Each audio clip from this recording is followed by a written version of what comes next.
ప్రతిపాడు నియోజకవర్గంలో స్వర్ణాంధ్ర 2047 లక్ష్యాల సాధన దిశగా సమీక్షా సమావేశం నిర్వహించారు.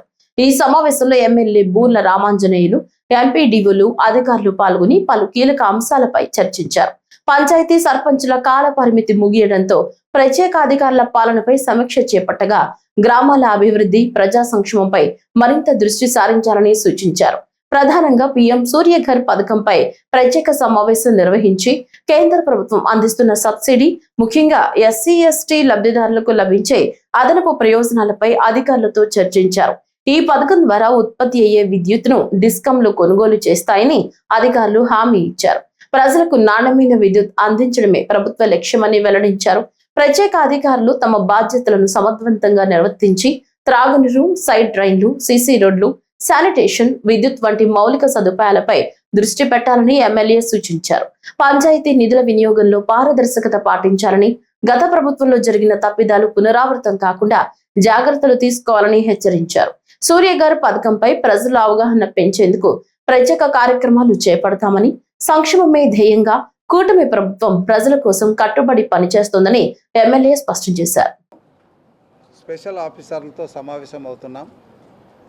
ఎందుకంటే మొన్నటి వరకు ప్రజాప్రతినిధులు పాలన ఉండేది. ఇప్పుడు వారి పదవీ కాలం ముగియడంతో ప్రభుత్వం స్పెషల్ ఆఫీసర్లని నియమించింది. ప్రతి పంచాయతీకి కూడా స్పెషల్ ఆఫీసర్స్ ఉన్నారు, మండలాలకు కూడా స్పెషల్ ఆఫీసర్స్ ఉన్నారు. మండల పరిధిలో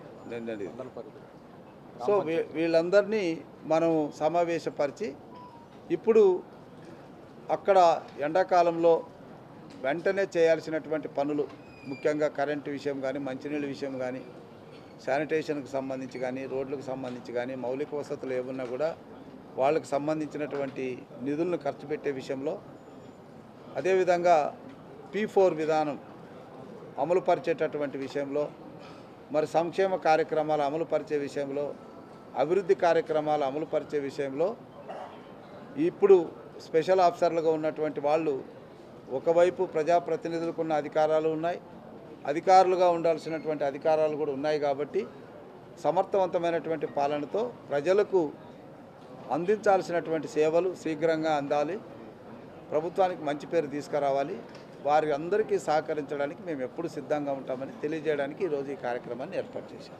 సూర్యఘర్ పథకం గురించి చెప్పండి. ఈ సూర్యఘర్ పథకం పూర్తిగా ప్రజల్లోకి ఇంతవరకు వెళ్ళలేదు. ప్లస్ కొన్ని చోట్ల ఎస్సీలకి, ఎస్టీలకి అంటున్నారు. దీంట్లో బీసీలు, ఓసీలు అందరూ ఉన్నారు. ప్రత్యేకంగా ప్రజల్లోకి ఇంతవరకు వెళ్ళలేదు. గ్రామంలో చూస్తే 1, 2 తప్పితే ఇంతవరకు ఎక్కడ. అందుకోసమే కాకుండా గ్రామ స్థాయిలోనే ఈ సూర్యఘర్ పథకానికి చాలా ఖాళీ స్థలాలు అక్కడ పెట్టుకుంటానికి ఏదైనా వీలుంటుందా? చెరువు కట్టలు ఇలా అన్నీ ఉన్నాయి, పెట్టుకునే అవకాశం దాని మీద ఏదైనా దృష్టి పెట్టారు. ఇప్పుడు సూర్యఘర్ అనేటువంటిది మంచి పథకం. సో దీనికి సంబంధించి ప్రజల్లోకి అవగాహన కల్పించే విషయంలో ఇప్పుడు ఏజెన్సీలు ఎవరికి వాళ్ళు పనిచేయడం వల్ల ఈ ప్రాబ్లమ్స్ వచ్చాయి. అందుకే మేము ఏజెన్సీలు అందరినీ కూడా పిలిపించి ఎస్సీ ట్రాన్స్కో ఆధ్వర్యంలో ఒక బహిరంగ మీటింగ్ పెడతాం.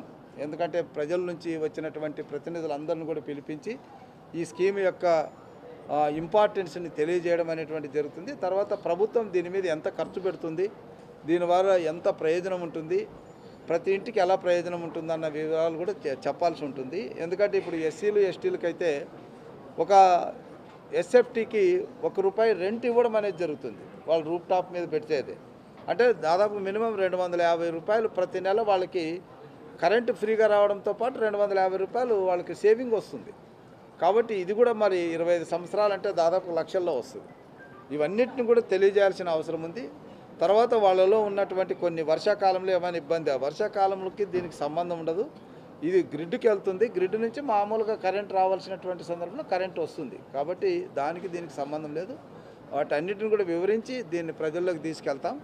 అట్లాగే ఇది ఇండివిజువల్గా ఉండేటటువంటి బెనిఫిట్ స్కీమ్ కాబట్టి ఒకవేళ ఏదైనా పంచాయతీలకు కానీ గ్రామాల్లో ఉండేటటువంటి ఆఫీసులకు సంబంధించి ఓపెన్ ప్లేసుల్లో పెట్టి దానికి ఏమైనా ఇవ్వడానికి అవకాశాలను కూడా పరిశీలన చేస్తాం.